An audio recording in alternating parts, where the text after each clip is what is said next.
Hello gamers, this is Sai, and welcome back to Which Way Games. Now what kind of treasure will you find when out on an adventure? Look sir, droids! Look, a penny!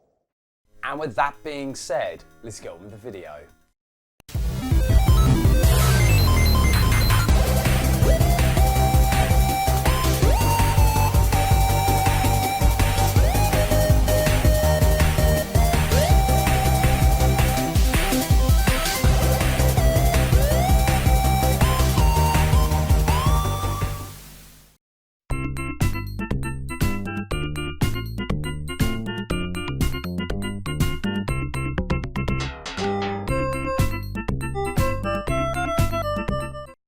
Before I begin the video, I just want to say thank you to everybody at home who watch my videos each and every week. It means a lot to me when I get told that my videos help you guys in some way, and the best thing about making videos is the amazing group of friends I've made since starting the channel. There are big things coming to the channel, which of course I'll reveal in good time. But if you guys at home want to support the channel, then follow me on the usual social medias across the internet, and making sure you subscribe as well as hitting the notification button. And with that out of the way, let's get on with the video. When it comes to action adventure games, especially within the world of gaming, there are the obvious titles that most gamers can list without batting an eyelid. Games such as God of War, Uncharted, and of course, the infamous Legend of Zelda series. A massive gaming series that began all the way back in the 80s and has since then captured the imagination of gamers, especially me. Of course, I can't wait for Legend of Zelda Breath of the Wild 2. These types of games allow gamers to play out the fantasy of being a hero, exploring vast worlds and dealing with many trials along the way. However, there is one action adventure series that holds a special place for gamers of all ages, who may have stumbled upon this classic gaming series back in the day. Of course, this would be the Wonderboy Monster World series that had humble beginnings in the arcade before making that transition to gaming consoles at home. And with that frame of mind, let's go back to where it all started. In the mid-80s, the original Wonderboy was released in the arcade, a fantastic game where gamers controlled a caveman called Tom Tom.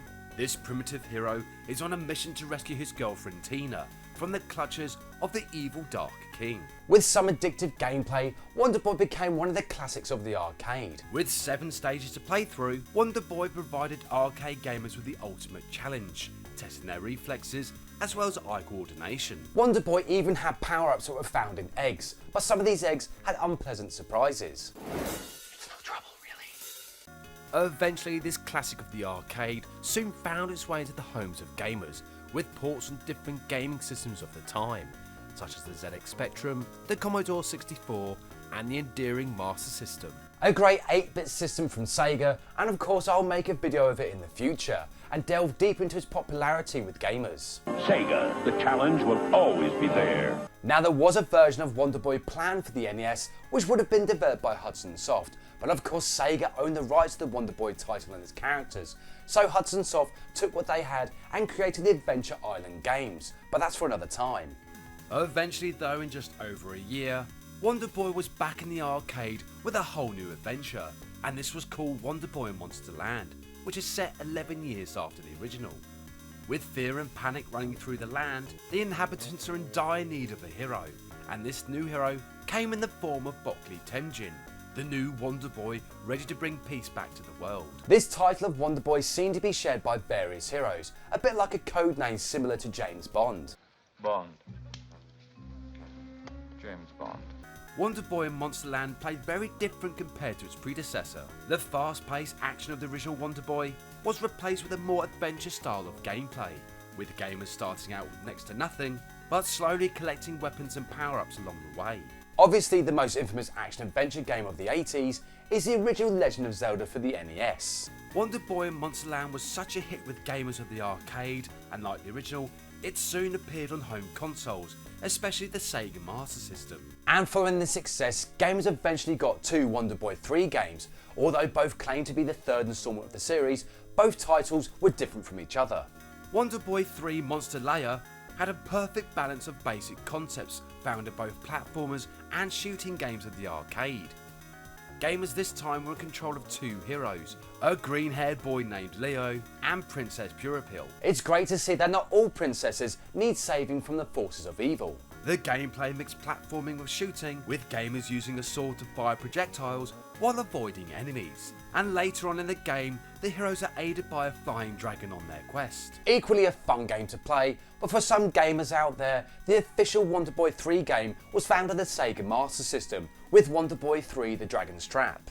In Wonderboy 3 The Dragon's Trap, the story of Wonderboy in Monsterland is continued, where the hero begins his battle with a mecha dragon. However, upon his defeat, Wonderboy finds himself cursed, transforming him into a lizard-like man. No one ever said being a hero would be easy. Gameplay followed a non-linear style, with gamers exploring Monster World, but would have to find keys that unlock the many locations found through this world of monsters. And a great twist to the gameplay was the initial curse set on Wonderboy.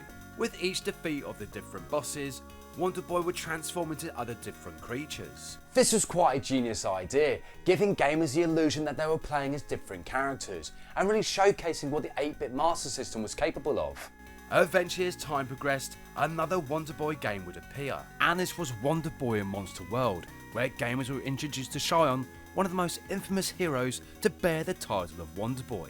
With all this talk of heroism, I wonder, did Shion ever cross paths with Link on his adventures? Does give me an idea for a future crossover video. Playing similar to the other games found within the series, Wonderboy in Monster World took the concept of an RPG and cranked it up a notch. Wonderboy in Monster World was massively popular with gamers, and remembering now, he even appeared in the fantastic Sonic the Comic here in the UK, with 2 unique stories. As the world of gaming was making that transition from 2D to 3D gaming, leaving the 16-bit era behind, a new game within the Wonderboy Monster World series was released as a final hurrah for the gaming systems that entertained so many gamers of the 80s and the early 90s. This game was Monster World 4 and was classed as the pinnacle of the series, and it does appear in my top 10 Sega games that don't include Sonic. Monster World 4 no longer had Wonderboy as the main hero, but instead gamers were introduced to a green-haired woman known as Aisha. This young lady is on a quest to free the spirits in need and bring peace back to the world in this fantastic adventure. A great game that combines the worlds of action, puzzle solving and platforming, and there's a part of Monster World 4 that will shock gamers. I'm not going to reveal anything, but let's just say it wasn't expected. It would be the best part of 22 years before gamers saw the return of Wonderboy in a reboot called Wonderboy Returns. A fantastic remake of the original, bringing Wonderboy back from the past and into modern gaming. This of course has inspired the other games of the Wonderboy Monster World series to be remade, and hopefully with it, a new adventure for Wonderboy. Overall, the Wonderboy Monster World series of games are fun to play, each bringing with it a unique experience of gaming. From the simplicity of the side-scrolling platforming of the first game, going all the way to the RPG elements of the Monster World series. Now it would be fantastic to see if this series could make a comeback with an open world setting, very much like Breath of the Wild. Now perhaps all the heroes to bear the title of Wonderboy could come together in an adventure that spans space and time, as well as visiting the other worlds of the supernatural, or maybe be part of the adventure with Link from the Legend of Zelda. Anyway, come back next time where I take a look at Spyro, gaming's favourite dragon, and how he became part of the gaming mascots of history. Thank you so much for watching, and see you next game.